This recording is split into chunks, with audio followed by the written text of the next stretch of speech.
Good afternoon. My name is James Susek. I'm an attorney at Larkin Hoffman in Bloomington. The address there is 7900 Xerxes Avenue South. With me today, just on the other side of this gentleman, is my colleague Julie Nagorski. Next to her is Lynn Leagard, Vice President of Shamrock Development. Next to Ms. Leagard is Jim Stanton, who is the President and owner of Shamrock Development.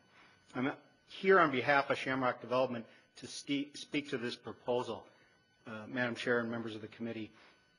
And when I look at the staff report, I'm puzzled by the methodology that's being applied here. Is it an RFP methodology? Because there was, in fact, an RFP put out on this property back in 2010. Is it a land sale methodology? Or is it some other unidentified methodology? I would submit to you, though, that regardless of the methodology, the weighing and balancing of the offer that's been made on this property by Shamrock versus the offer that's been made by Izzy's does not go like this. It goes like this. And let's start with every land sale where you start with a land sale is the purchase price. Shamrock is offering $450,000 for the property. Izzy's is offering to pay $437,850. So right away, Shamrock is willing to pay more on a pure apples-to-apples comparison. But you have to look further. If you look further, Shamrock's proposal does not include any element of subsidy, zero. When you look at the Izzy's proposal, it contains $142,000 in subsidies. So that $437,000 is not $437,000 anymore. There's also an $88,000 escrow that's going to be set aside for the site cleanup. Shamrock Development is not asking one nickel of public subsidy. They're not asking one nickel of cleanup dollars. They're not asking for an escrow. They're not asking for any of those things. They made an offer, it's in writing, I have a copy here, on November 22nd of 2011.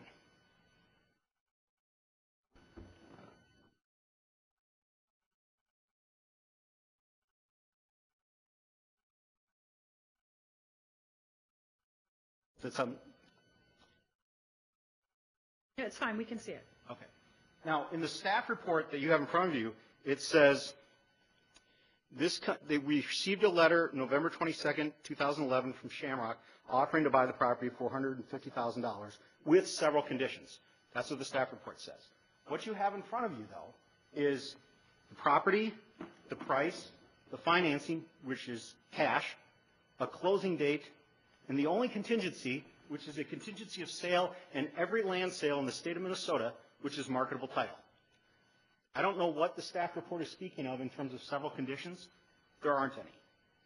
This is the only condition, if you want to call it that, is marketable title.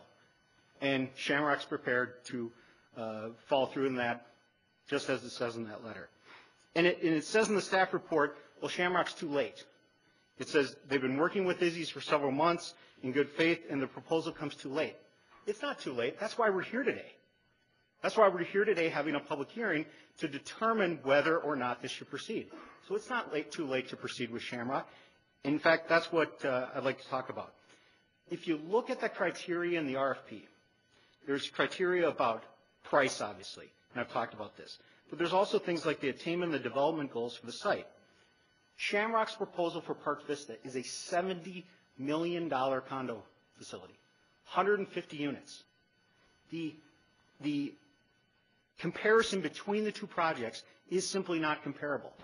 But be clear, if this piece, the subject property, is not attained by Shamrock Development, they are not going to go forward. They are not going to go forward with Park Vista. So that $70 million project, the 150 1 to 2 year union jobs that go with it, the permanent caretaker jobs that go with it, the fulfillment of the tax base that goes with it, all those things are not going to happen. And again, this is not anything against Izzy's. One of the folks here said it best. It's any widget manufacturing facility. Putting a manufacturing facility next to a condo building is not going to facilitate sales. It's going to lessen the value of the property. And the highest end units will be on that side of the building as it's currently put forward. If this property is obtained by Shamrock, they're going to continue it as green space. There's already 51% of their project as green space, but it'll be continued as green space. There might be a slight movement of the footprint for the building, but that's what it's going to be used for.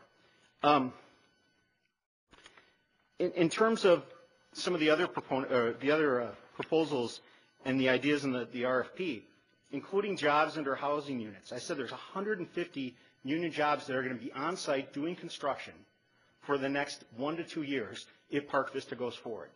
And I respect and understand that Izzy's is going to employ 14 full-time equivalents according to the staff report. If you do the math on a jobs-to-jobs comparison, it would take over 50 years for Izzy's to equal just the construction jobs that will be created if Park Vista goes forward. Contribution to the city tax base. The permits alone that Park Vista will need to take out and pay for to construct the building will exceed the benefits from Izzy's on a tax base basis, both in the short and long term. The permits alone. That doesn't, of course, include the constructed building. And it doesn't include the fact, as I mentioned before, that Shamrock and Park Vista will not be taking any public subsidies. Let me talk about consistency with the Minneapolis comp plan. Mr. Susang, you've been going on for 10 minutes now. I'm going to give you 2 more minutes to sum up your point. Thank you. You've actually talked longer than Mr. Summers has about his proposal. Okay, thank you.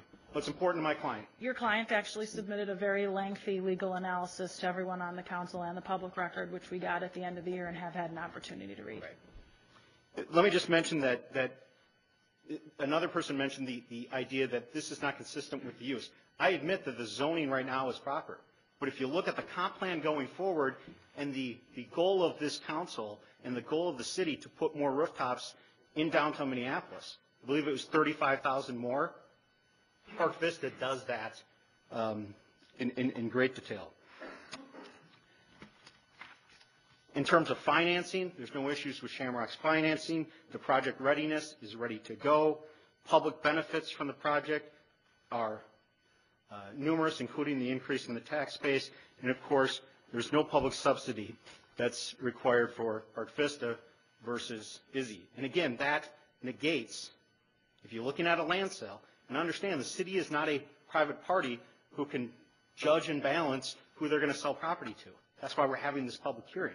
You can't just cut a deal in the private. It has to have a public hearing. It has to look at that. And you can't weigh and balance a $450,000 offer with no subsidies versus a $437,000 offer with close to $200,000 in subsidies. Finally, the green building techniques. Park Vista has all of those. And I recognize so does Izzy's to some degree for a manufacturing facility. But Park Vista has already established that. Izzy's can find another location, folks, in the final analysis. They still have accessibility to downtown. They can still transfer those subsidies to another space. Park Vista, on the other hand, cannot move. It cannot move from this location. So we would request that you deny the staff recommendation, deny the sale of the property to Izzy's. At a bare minimum, though, we would ask that you table this proposal so that further comment and further analysis can be made. Thank you very much. Thank you.